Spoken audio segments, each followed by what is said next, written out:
Bom dia, boa tarde, boa noite, galera. Aqui quem vos fala é o Hélio Santana. Olha, eu gostaria muito de desejar um abraço a todos aí que estão me seguindo. Aí são cerca de 325 inscritos já no canal. Sem brincadeira, estou muito feliz com o resultado. E eu queria mandar um abraço a todos mesmo, um beijão de coração, muitíssimo obrigado, tá? E se você está vendo o vídeo aí pela primeira vez, aí, se você gostar do conteúdo, é, se inscreva também no canal, tá? Já vai dando aquele like legal também, que é para o YouTube saber que você está gostando do conteúdo, tá? Ative também o sininho de notificação, é legal para sempre que eu estar postando mais conteúdos vocês estarem também recebendo. E se puder, compartilhe mesmo, compartilhe em geral, gente. Olha, aprenda uma coisa, ó. Sabe o que as religiões elas conseguiram avançar tanto, tanto? Porque é o seguinte, os religiosos eles não têm vergonha de expor as suas imoralidades. Eles não têm vergonha de expor as suas mentiras. Não, cara, eles são cara de pau. Eles vão lá e vão espalhando, vão compartilhando mesmo as suas crenças. Entendeu? Agora, se a mentira pode ser divulgada e compartilhada, cara, a realidade deve ser compartilhada mais ainda. Entendeu? Então não tenham medo de compartilhar vídeos não, cara, tá? Se vocês acreditam realmente nesse trabalho, compartilham sim aí, tá bom? Sem miséria. Galera, deixa eu falar, eu queria hoje o vídeo, quero comentar sobre uma passagem que ela está incluída no livro de Lucas, tá? Às vezes é uma coisa meio que boba, pode até passar meio que despercebido para muitas pessoas, né?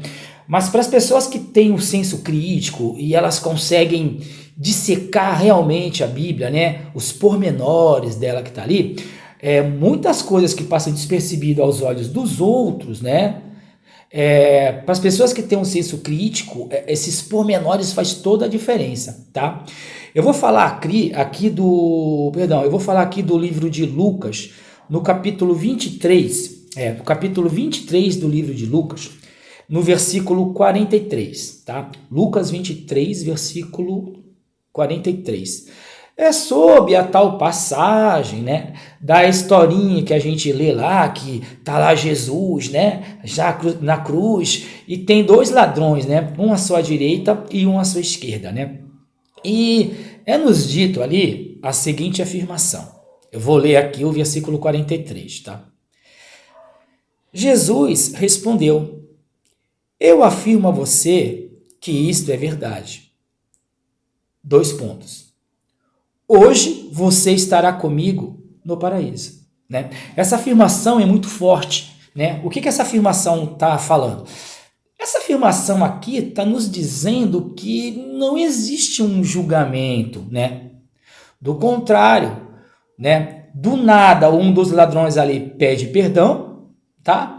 E sem julgamento nenhum, Jesus já chega para ele e fala assim: não, pode ficar cegado. Hoje mesmo, hoje, e não é amanhã, não é daqui a 3 dias, não é daqui a uma semana, é hoje mesmo.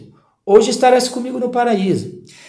Essa palavra é muito forte, por quê? Porque ela própria, ela contraria, né, todos os outros versículos que afirmam que não, né?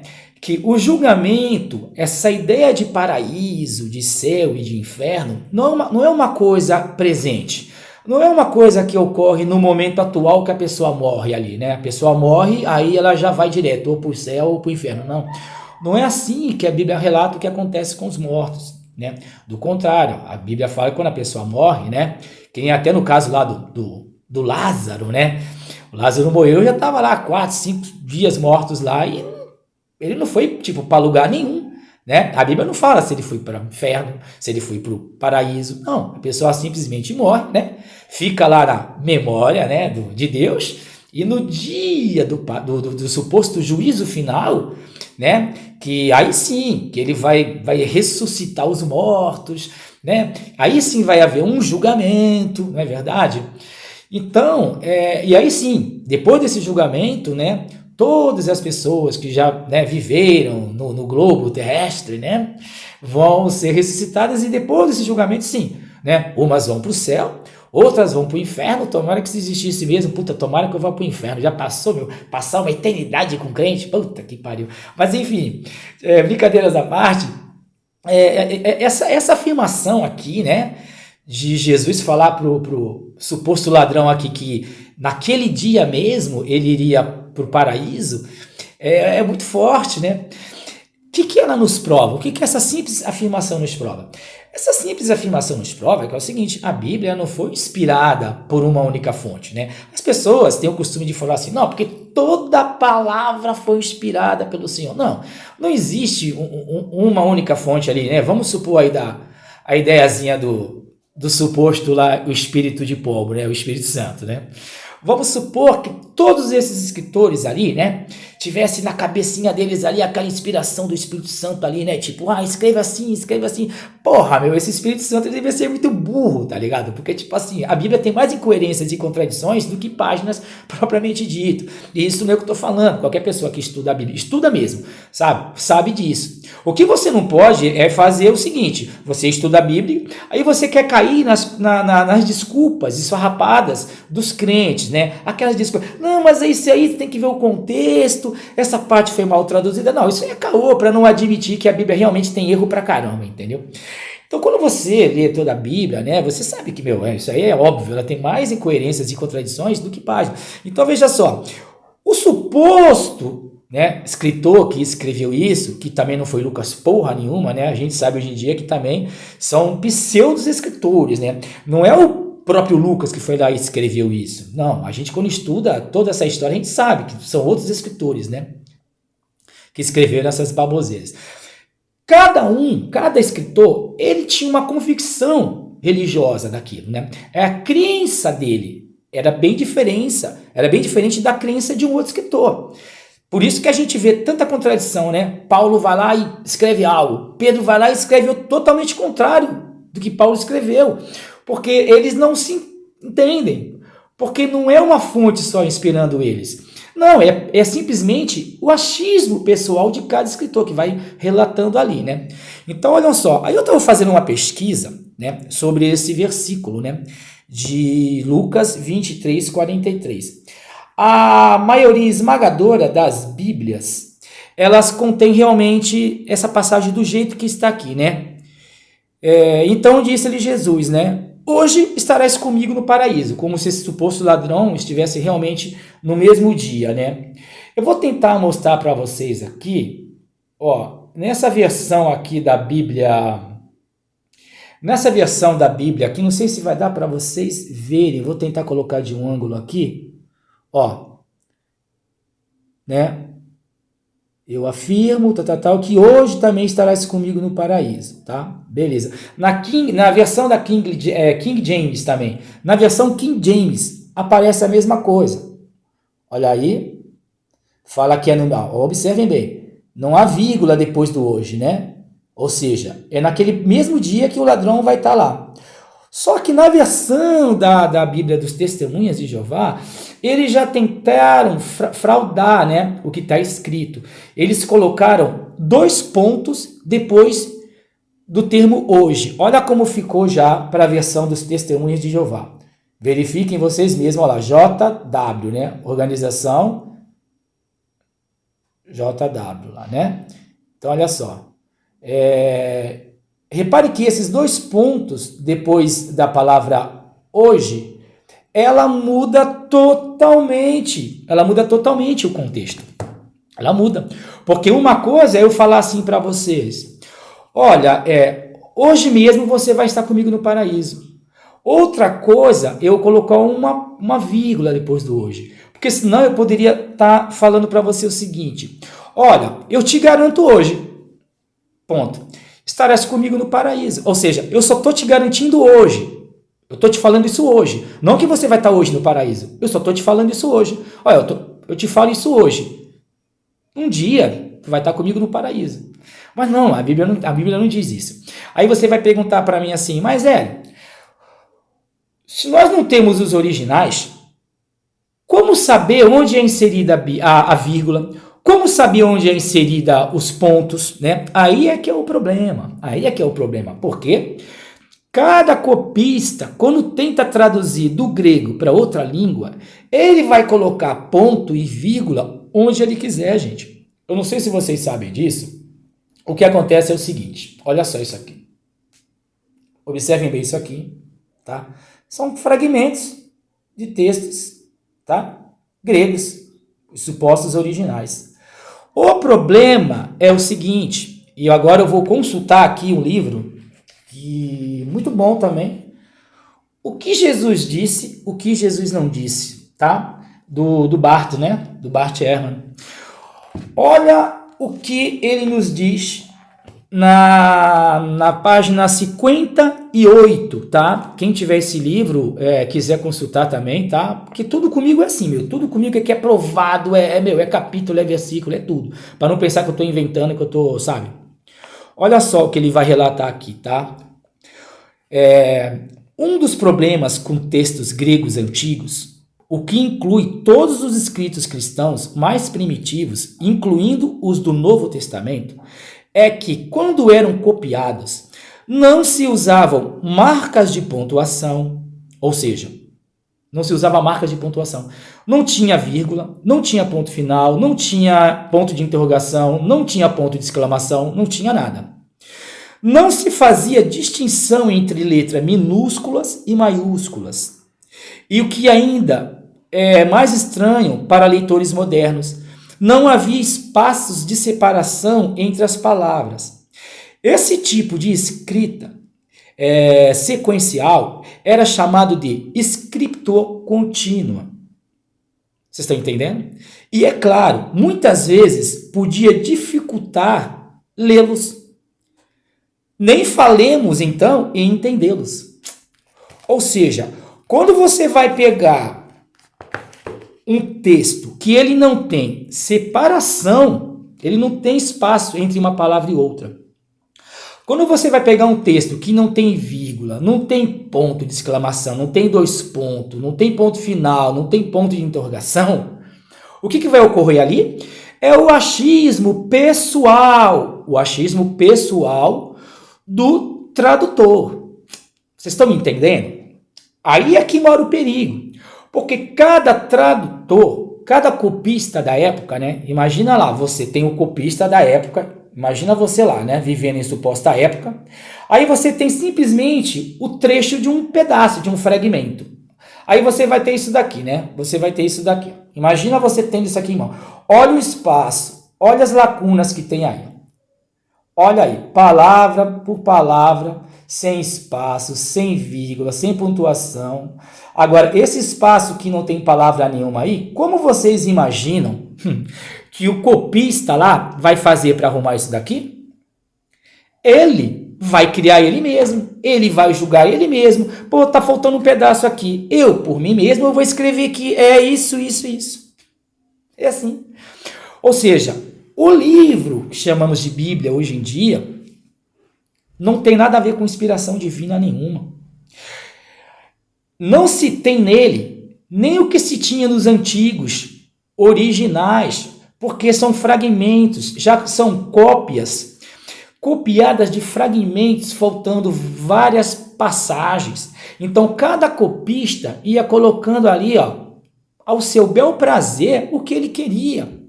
É o achismo pessoal do copista que vai preencher essas lacunas, né? E chega a ser assim, você tem que pegar todo o seu raciocínio e jogar ele na privada para você achar que a Bíblia que nós temos hoje aqui, ela é a fidedigna palavra de um Deus. A pessoa tem que ser muito burra, muito ignorante. Me desculpe se às vezes eu pareço ser meio, grosso, ignorante. É que assim, eu não vejo um outro modo de falar para uma pessoa que acha que esse livro aqui é a palavra, é como se tivesse caído do céu, sabe? Tipo assim, Deus colocou isso aqui pra gente. Acordem para a realidade, cara. Quando vocês acreditam no que está escrito na Bíblia, vocês estão acreditando no achismo pessoal de um copista. Vocês estão acreditando no achismo pessoal do escritor. Vocês estão acreditando simplesmente na crença do escritor. Só isso. Ou seja, você está acreditando no homem. E chega a ser um paradoxo, né? Porque a própria Bíblia vem com aquela restrição, né? Ai do homem que acreditar no homem. Então, olha só quantos problemas a gente vai ter aí em pensar né? Que a Bíblia é realmente a palavra fidedigna, né? De um suposto criador, né? É impensável isso, é impensável. Sem contar também que nós temos outros problemas, né? Porque o que acontece? Muitas pessoas às vezes leem a passagem e não pensam muito, né? Na suposta historinha lá, né, que tem lá, né, Jesus lá falando para o próprio ladrão que hoje mesmo ele estaria com Jesus no paraíso, vocês observam que depois a Bíblia nada relata sobre o corpo desse suposto ladrão que ia para o paraíso, né? A Bíblia só relata que, pô, foi lá, pegaram o corpo de Jesus lá, tiraram da cruz, né? E fizeram lá o sepultamento, tal. E depois aparece uma situação que parece que o corpo já não estava mais lá. Por que tiveram que colocar isso? Eles queriam passar a ideia da qual o cara que foi morto, ressuscitado, ele tinha ressuscitado, ele teria ressuscitado, né? Como na cabeça de quem estava criando toda essa história, como provar que teria realmente ressuscitado?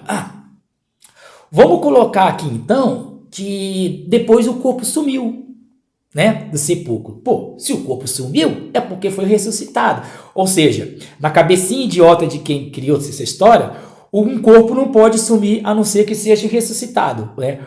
Mesmo se tivesse existido, né, realmente essa história de um cara ter sido morto e ressuscitado, mesmo se o corpo dele sumisse, não quer dizer que ele foi ressuscitado.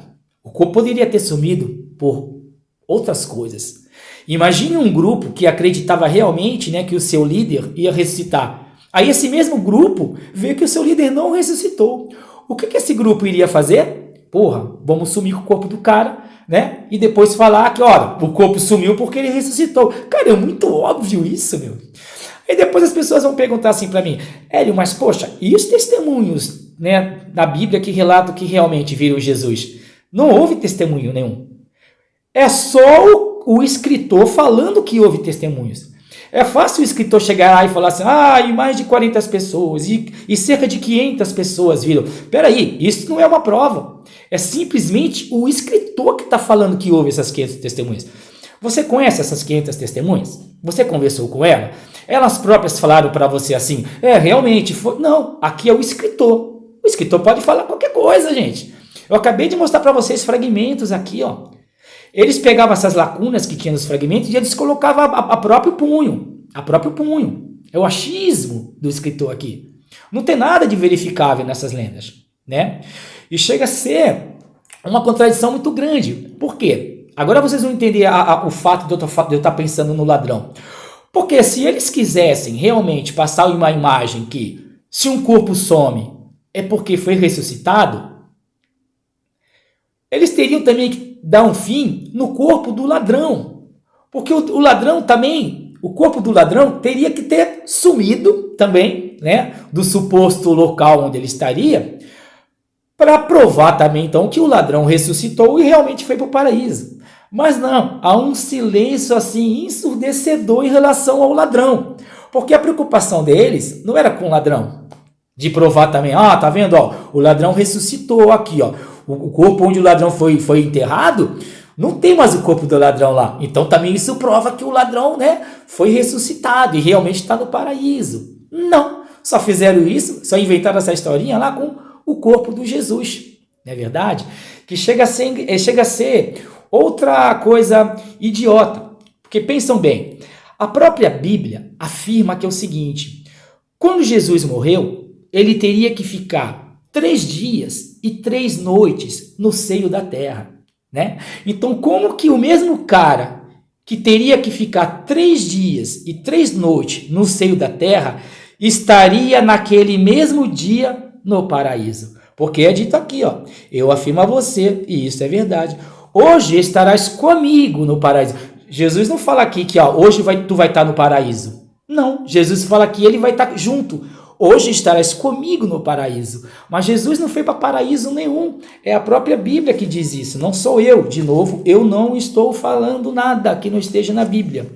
Quando a gente vai aqui em Mateus, capítulo 12, versículo 40, Mateus já fala isso aqui, ó. Agora Mateus já não concorda lá com Lucas que Jesus está no paraíso, não. É isso que eu estou falando. Cada escritor vai colocar aqui seu achismo pessoal. Para o escritor aqui, pseudônimo aqui de Mateus, ele relata isso aqui no versículo 40. Ó. Aqui é como se o próprio Jesus estivesse falando, tá? Porque assim como Jonas ficou 3 dias e 3 noites dentro de um grande peixe, desculpa, não tenho como rir disso. Porque assim como Jonas ficou 3 dias e 3 noites dentro de um grande peixe, assim também o Filho do Homem ficará 3 dias e 3 noites no fundo da terra, ou em outras traduções, né, no seio da terra. Então, olha só, para o pseudo-escritor de Lucas, aquele mesmo dia, Jesus estaria já no paraíso com o ladrão. O pseudo-escritor aqui de Mateus, no achismo pessoal dele, na crença dele, ele já achava que não. No dia da morte de Jesus aqui, né, Jesus ficou 3 dias e 3 noites no seio da terra, né? Hoje nós sabemos, e até a maioria das pessoas que fazem teologia e tal, elas entendem, elas sabem que a lenda de Jonas é uma lenda mesmo, né? Mesmo ela inserida na Bíblia, ela é uma lenda, né? Não houve essa história, não é literal que um homem ficou 3 dias, né, e 3 noites dentro de um grande peixe, né? Até os teólogos sabem disso hoje em dia. Só que o suposto Jesus aqui, ele era meio burrinho, né? Porque, olha só, ele tanto acredita que essa história de Jonas era literal, que ele quer profetizar como vai ser a morte dele. Só que baseando em fatos reais que aconteceram com o Jonas. E ele ainda usa isso como uma parábola, um exemplo, né? Para falar, olha... Porque assim como Jonas ficou 3 dias e 3 noites dentro de um grande peixe, assim também o Filho do Homem ficará 3 dias e 3 noites no seio da terra. Né?